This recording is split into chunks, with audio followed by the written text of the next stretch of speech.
मुंबई इंडियन्सचा कर्णधार Hardik Pandya Indian premier league मधील पुढील सामना खेळणार की नाही याबाबत मोठे अपडेट्स समोर आले आहेत। IPL 2026 मधील मागील लढतीत सूर्यकुमार यादवने मुंबई इंडियन्सचे नेतृत्व केले होते आणि दिल्ली कॅपिटल्स विरुद्धचा हा सामना MIला गमवावा लागला होता।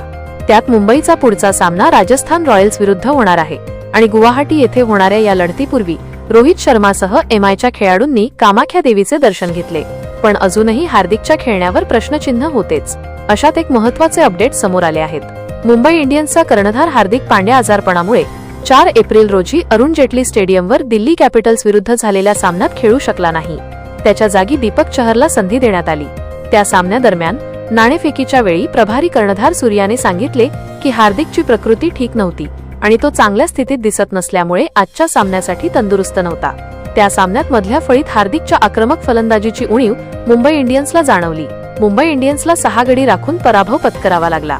मुंबई इंडियन्स आणि राजस्थान रॉयल्स यांच्यातील सामना आज 7 एप्रिल रोजी गुवाहाटी येथे होणार आहे। या सामन्यापूर्वी मुंबईसाठी आनंदाची बातमी समोर आली आहे।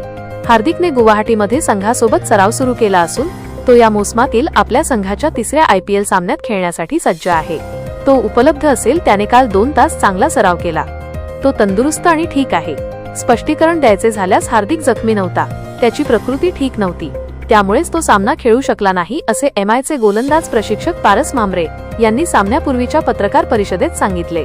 वैभव सूर्यवंशी बद्दल पारस यांना प्रश्न विचारले असता ते म्हणाले, वैभव नया नाही है, हे त्याचं 2रं वर्ष आहे।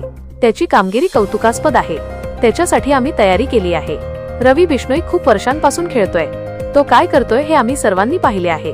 तो यावर्षी काही वेगळं नाही करत आहे।